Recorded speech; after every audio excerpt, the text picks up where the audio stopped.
사람들이 말하기를 봄이 짧다고 합니다. 아마 이번 봄은 더 그럴 것 같은, 지난주에 막 영하에다가 엊그제 20도로 막 올라가는, 우린 참 대단한 민족들입니다. 그 사이를 왔다 갔다 하면서 감기 안 드는 것이, 이럴 때 감기 가장 조심해야 됩니다. 봄이 짧다 하는데, 봄이 짧아도 봄은 봄의 역할을 다 합니다. 겨울에서 여름으로 넘어가는 중간 과정이죠. 굉장한 일들이 일어납니다. 아마 2-3달 후에는 뭐 영상 30도를 막 올라가는, 분명히 어떤 이 계절의 사이에 봄이 지금 여러분들이 다 인식하지 못해도 지구에, 온 땅에 꽉꽉 차들어가고 있다는 겁니다. 저는 여러분들이 그런 것들도 좀 보고 알았으면 좋겠다 싶습니다. 도대체 우리가 모르는데 무슨 일들이 일어나고 있는가? 저는 알았습니다. 우리는 보는 것만 보고요, 내 앞에 있는 것들 외에는 보지도 못한다는 거죠. 진짜 굉장한 일들이 일어나고 있는데 우리가 인식도 하지 못한다. 그리고 우리는 신앙을 가졌으니까 물을 수 있어요. 누가 그런 일을, 왜 그렇게, 뭐 이런 걸 우린 믿음이 있으니까요. 하나님을 믿지 않는 사람들은 거기 관심 없습니다. 우리는 분명히 창조주 하나님께서 섭리를 따라서 행하신다는 걸 우리는 믿고 있거든요. 그렇습니다. 그렇기 때문에 난 여러분들이 더 알았으면 좋겠다 하는 거예요. 하나님 행하시는 일들을. 작은 일 하나도 그냥 일어나는 일은 없습니다. 작은 일 하나도. 그런데 하물며 이런 큰 계절의 변화가, 이것은 곧 우리의 삶에 영향을 미치고 있다는 걸 얘기하는 겁니다. 종종 말씀드리는 겁니다. 어떤 분들은 이 봄이 싫을 수 있어요. 이 봄이 고통스러울 수 있어요. 너무 힘들고 어려우니까요. 그러나 어떤 사람들에게는 이 봄이 생명을 주는, 생동력을 주는 그런 봄이 되거든요. 저는 여러분들에게 그런 봄이 되기를 주의 이름으로 축원합니다. 그렇습니다. 우리는 그 일들을 이루신 분이 하나님이라고 믿거든요. 이런 어마어마한 일을 사람이 하는 건 분명히 아닙니다. 아무리 계산해봐도 그건 맞지 않는 것 같습니다. 우린 작은 것 하나 바꾸려고 해도 쉽지 않거든요. 오늘 성경 말씀을 보면 그 모든 것들을 공급하시는 분이 하나님이시고, 그리고 우리는 그분으로부터 공급받는다는 거예요. 무엇보다 우리가요, 은혜를 공급받는 줄 믿습니다. 공급받는 것이죠. 사람은, 제가 살면서 아는 것은, 우리는 공급을 받아야 되는 존재예요. 받아야 하는 존재입니다. 우리 학생들도 참석해 있어서 더 강조하고 싶은데, 어린 시절에는 부모로부터 받는 시기예요. 무엇보다 큰 게 사랑이겠죠. 맞습니다. 그렇게 받으면서 성장한 사람과 그렇지 않은 사람은 차이가 큽니다. 아마 안타깝지만 40대, 50대, 60대 분들은 대부분이 부모에게 그런 사랑을 그렇게 받지 못했을 거예요. 여러분들이 부모님은 여러분 사랑한 게 맞습니다. 그런데 그런 사랑을 이렇게 받는다고 느끼지 못하고 컸을 거예요. 손들어 보라고 말할 필요도 없습니다. 어떤 분들은 부모님이 나를 버렸나 보다 이렇게 생각한 분들도 있을 수 있어요. 그런데 여러분들 중에서 난 부모님의 사랑을, 40대, 50대 넘는 사람들이 부모님의 사랑을 받으면서 크게 맞는 것 같다. 그 행복한 사람이에요. 많지 않습니다. 그런 분들이요. 아이들이 이걸 이해하지 못하죠. 그러니까 여러분들이 자녀들에게 뭔가를 베푸고 나눌 때 거기에 자꾸 허점이 생기는 거예요. 아이들은 민감하게 느끼거든요. 맞습니다, 여러분요. 배워야 할 필요도 있다고 생각합니다.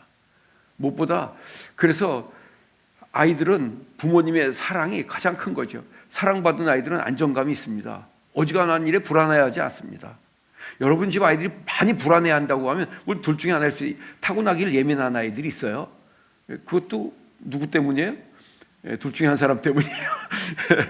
예민하고요. 그렇지 않아 또 다른 한, 사랑을 받지 못하고 큰 사람들은 늘 불안합니다. 사람들 가운데서도, 사람들하고 모여 있어도 혹시 내가 인정받지 못할까 봐, 내가 그 중에서 뭐 좀 내가 이렇게 인정받지 못하고 뭐 하면 소외될까 봐 두려워합니다. 그러나 사랑을 많이 받고 큰 사람은 그럴 필요가 없어요. 너희들이 날 무시해? 그럼 니네가 손해야. 당당합니다. 이런 굉장한 차이입니다. 이게 사실은요. 살아가는데 큰 관계, 결과를 나타내죠. 우리에게는 하나님의 사랑이 있습니다. 할렐루야. 하나님의 사랑이 있어요. 이 그리스도인들만이 가지고 있는 거라고 생각합니다. 세상에 나가서 물어보세요. 당신들을 사랑하는 누가 있습니까? 몇 사람 없습니다. 우리에게는 하나님이 계시고요. 최고의 공급처는 오늘 본문 말씀을 볼 때 예수 그리스도의 사랑인 줄 믿습니다. 예수 그리스도, 그분으로부터 공급받아서 은혜와 진리가 충만하다 그랬어요. 충만하다. 맞습니다. 서두에 말씀드렸듯이 그냥 이루어진 건 분명히 아니죠. 우리가 사순절 기간에 새벽마다 이렇게 마가복음 요즘 묵상하면서 기도하고 있는데, 우리가 좀 더 알아가야 할 것은 예수님께서 그 사랑을 그냥 이루신 것이 아니라는 거죠. 맞습니다. 우리를 살리려고, 죄인들을 살리려고, 그때 사람들에게 오해도 받고 비난도 받고 조롱도 당하고 고문도 받고 욕설, 핍박, 나쁜 건 다 받으신, 왜요? 그 그리스도로서 십자가를 감당하기 위해서. 딱 그 이유 하나입니다. 많은 사람들이 나중에 인정했어요. 예수는 죄인은 아니라는 거죠. 그런 거를 당해야 할 이유가 없다는 거죠. 그런데 그리스도이기 때문에 그거 수많은 고난을 당하시고 십자가를 지신 것이 하나님의 사랑이다, 이렇게 얘기했어요. 그래서 우리가 말하듯이 하나님의 사랑이라고 하는 것은 사람의 사랑과는 분명히 차이가 있습니다.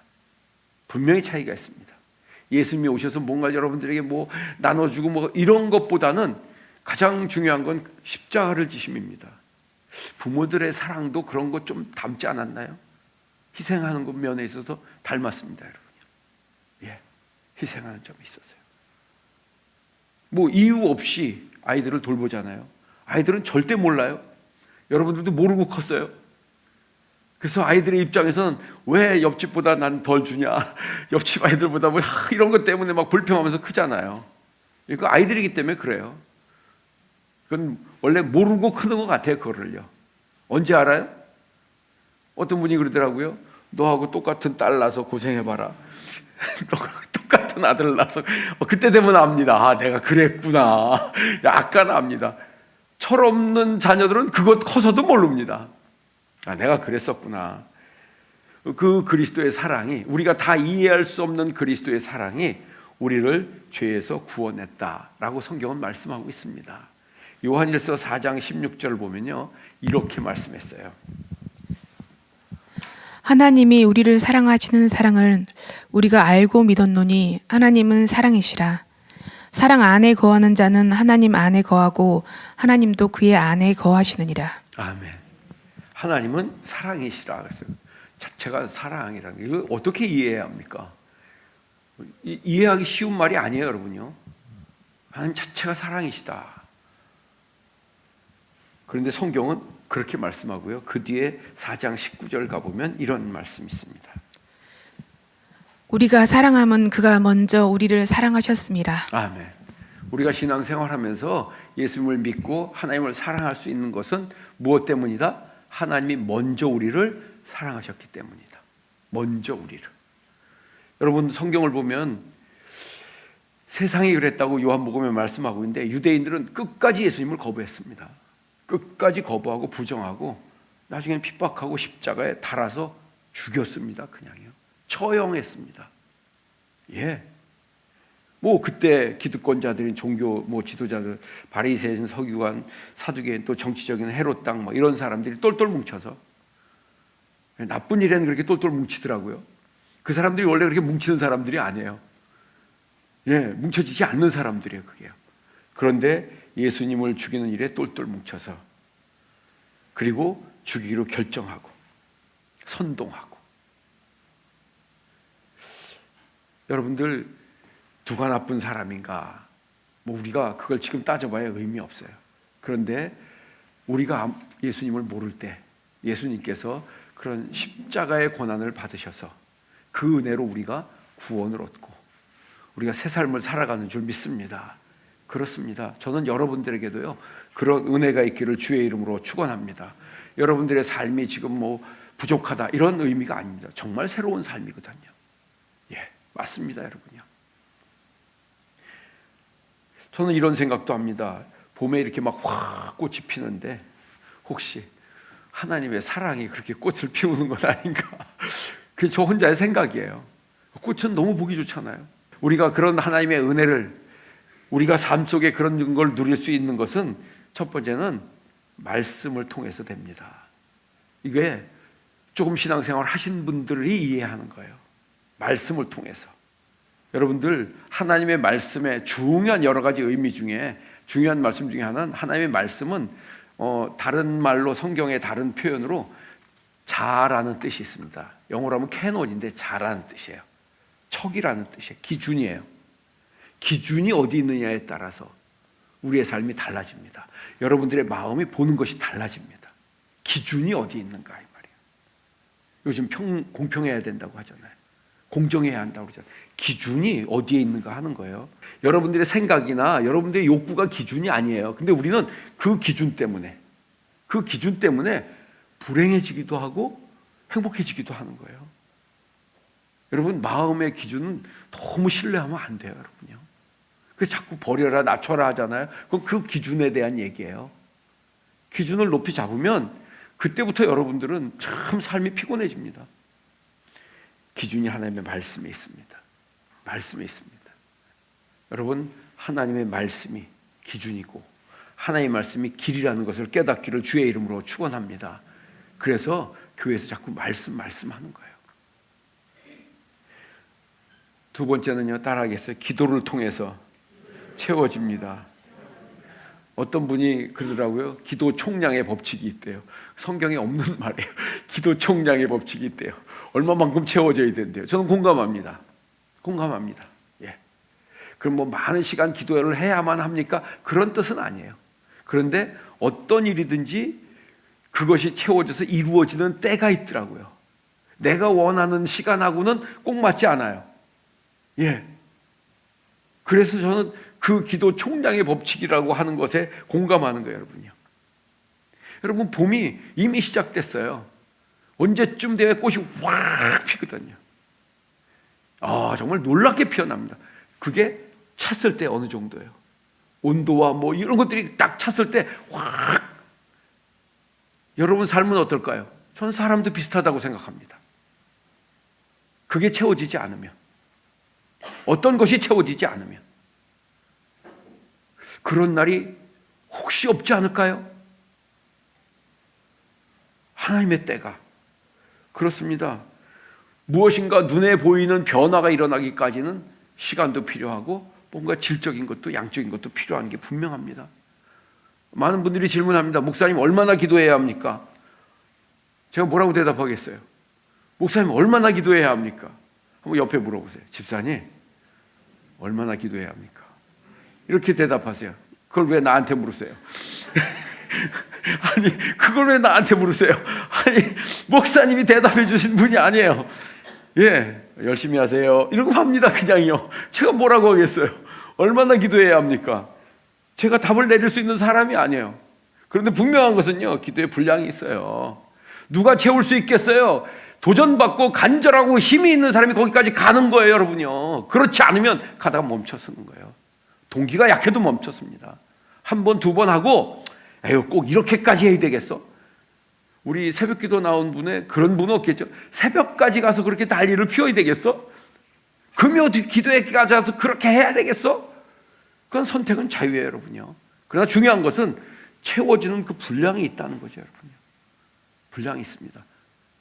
어떤 목사님이 설교하시는데 참 설득력 있게 와닿았어요. 임계 온도라는 게 있다고 그러더라고요. 물이 끓는 온도가. 물이 몇 도에서 끓어요? 예, 100도에서 끓는데 어느 온도가 되기 전까지는 안 끓어요. 안 끓어요.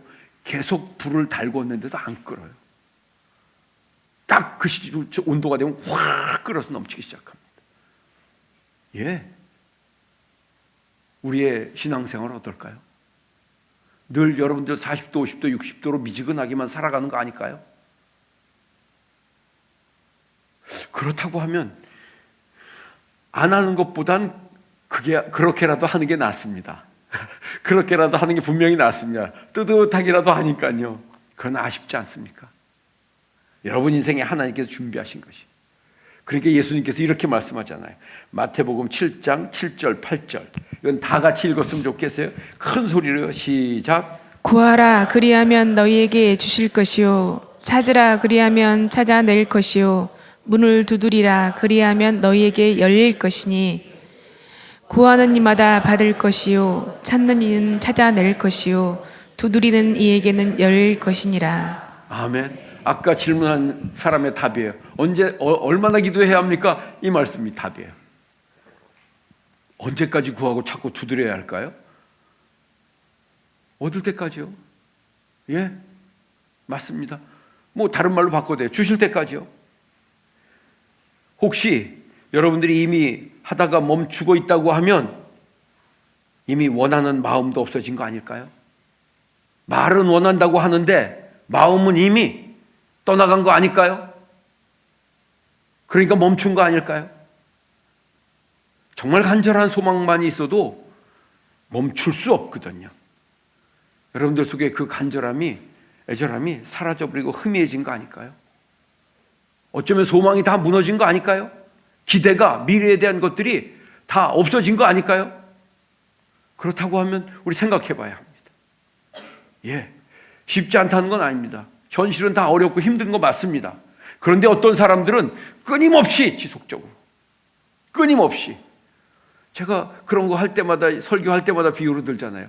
여러분들이 날마다 출근해요. 왜요?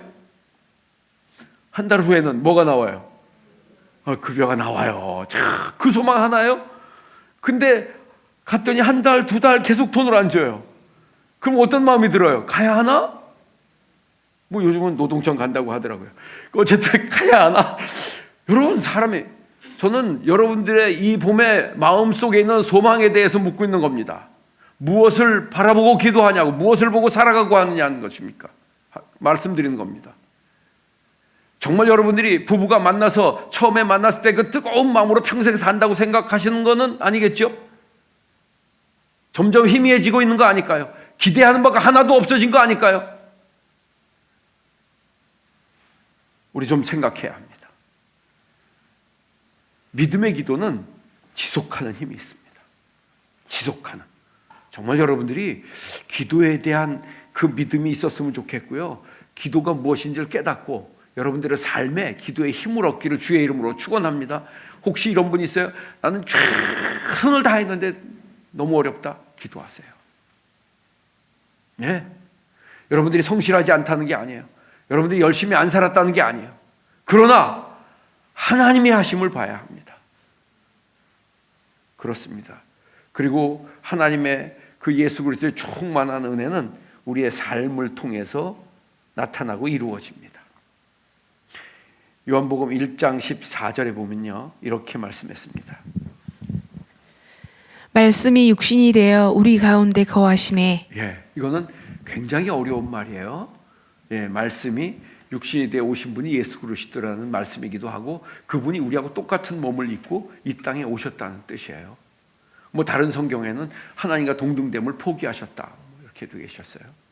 예수님이 성경을 보면 거기에 이런 뜻이 있어요. 이런 육신의 문제점과 약함을 아신다는 뜻이에요.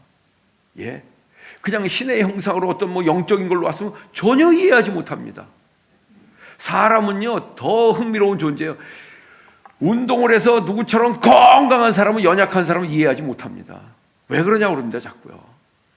약해 보질 않아서, 병들어 보질 않아서 이해를 못하는 거예요. 열심히 하면 되지, 뛰면 되지. 안 됩니다, 여러분요. 그런데 예수님께서는 그 연약함을 아시고, 그래서 결정적인 날에도 예수님이 제자들을 이해하고 있다는 그 대목이 마가복음 14장 38절에 있습니다. 시험에 들지 않게 깨어 있어 기도하라. 마음에는 온이로되 육신이 약하도다 하시고. 예, 여러분 그날이 보통 날이 아니잖아요. 그 다음날 예수님이 체포돼 십자가에 달리시는 날이에요. 그 밤에 간절히, 뭐 그건 어떻게 다른 말로 설명할 수가 없어요. 그렇게 결사적이 기도하고 계시는데 제자들은 주무셨대요. 이 사람의 연약함, 예수님께서 근데 그걸 이해하시는 말을 하시는 거예요. 마음은 원인데 육신이 약하다. 저 같으면 소리 지르고 내려가라고 했을 거예요. 뭐 하루 있어, 내려가. 집에 가서 자.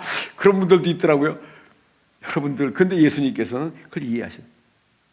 예수님은 우리의 연약함을 아십니다. 그리고 우리의 주신 믿음과 은혜는요, 우리의 삶을 통해서 나타납니다. 우리가 사순절 기간에 본 말씀 중에도 있지만은 예수님께서 하나님을 표현할 때 이렇게 표현했어요. 산자의 하나님이다. 전 너무 좋아합니다. 여러분, 우리가 예수를 믿고 이 생애를 마감하면 천국 하나님의 나라에 가는 줄 믿습니다. 그런데 성경에 예수님께서 산자의 하나님이라는 단어를 쓰셨어요. 진짜 하나님이 필요한 건 우리가 살아있는 동안에 너무 필요한 거예요, 여러분요. 산자의 하나님, 살아있는 자의 하나님. 그게 여러분들을 가리키고 있는 거예요. 여러분들의 삶 속에요, 그 하나님이 일하시기를 주의 이름으로 축원합니다. 우리가 이 땅에 살아있는 동안에, 숨쉬는 동안에, 움직이는 동안에, 낮은 이때에 하나님이 필요합니다. 하나님의 은혜가 필요합니다. 여러분들이 그 은혜 입는 자가 되기를 주님의 이름으로 축원합니다. 그렇습니다. 하나님께서는 이와 같이 우리들에게 그런 충만한 걸 공급하기에 부족함이 없는 분이고, 우리 그리스도인들은 그 주님으로부터 공급받습니다. 난 여러분들에게요, 정말 육신은 피곤할 수 있어요. 운동해야만 덜 합니다. 그러나 여러분들의 마음과 영은요, 하나님이 주신 은혜로 늘 충만하기를 주의 이름으로 축원합니다. 마음에 피곤함이 없었으면 좋겠어요. 예, 스트레스 같은 것도 이겨냈으면 좋겠어요. 하나님이 주신 은혜로 충만한 이 봄이 되기를 주의 이름으로 축원합니다. 분명히 오늘 성경 말씀에는요, 우리가 그로부터 받으니 은혜와 진리가 충만하다 그랬어요. 우리에게는 그런 공급처 대신 예수 그리스도가 계심을 깨닫기를 주의 이름으로 축원합니다. 그렇습니다. 여러분들, 나는 왠지 이번 봄엔 좀 힘들다, 그런 분들에게 좀 뭔가 이렇게 미션을 주고 싶어요. 여러분, 찬양을 들으세요. 듣기도 하고 부르기도 하세요. 듣기도 하고 부르기도 하세요. 찬양은 우리에게 주신 굉장한 것 중에, 말씀과도 다르고 기도하고도 다른 거예요. 예, 찬양은 집에서도 하고, 여러분 어디서든지 할 수 있고요. 내가 못 부르면 들어도 되고요. 더 좋잖아요. 틀어놓고 부르면 내가 좀 틀려도 돼. 얼마나 좋아요? 용감하게 부르세요, 그냥요. 예, 저는 왜 그러냐면, 여러분, 하나님은 여러분들의 중심을 보시는 줄 믿습니다. 제가 그런 말씀을 할 때마다 비유하는 거예요. 제가 신공리에 있을 때 보니까 어린아이들 나와서, 유치원 애들 나와서 성탄절에 뭐 할 때 보면 할아버지들이 그냥 이렇게 하고 그냥 다, 얘네들 노래 똑바로 부르는 애들 하나도 없어요. 다 틀려, 노래가. 율동도 다 틀려. 그래도 할아버지들은 좋아서 정신을 못 차려. 이야, 난 하나님이 우리를 그렇게 보시지 않을까? 찬송을 틀어놓고 부르세요. 그리고 혹시 야, 나 불렀습니다 하시는 분들은 교회 단톡방에 올리세요. 제가 선발해서 상 줄 수도 있어요. 잘해야만 주는 게 아니에요. 도전하세요. 도전. 난 여러분들 무엇보다 이번 봄에 정말 하나님의 은혜가 어떤 경로를 통해서든지 충만하기를 주의 이름으로 축원합니다. 그렇습니다. 너무 은혜가 되면 간증도 올리세요. 나 이렇게 은혜를 받았어요. 올리세요. 괜찮아요? 예, 심사해서 상 주려고 합니다. 물론 단톡방에 올리는 시간은 아침 8시부터 저녁 10시까지입니다. 수면을 방해하시면 안 됩니다. 내가 아무리 떳떳하고 옳은 걸 하더라도 피할 건 피해야 되거든요. 여러분, 이번 봄에 그런 은혜가 있기를 주의 이름으로 축원합니다. 그 봄이 여러분들의 봄 되기를 바랍니다. 정말 여러분들 마음속에 그런 은혜가 넘쳐서 한 주 한 주 새롭고요, 봄에 하나님께 주시는 그 기대감으로 가득 채워지기를 주의 이름으로 축원합니다.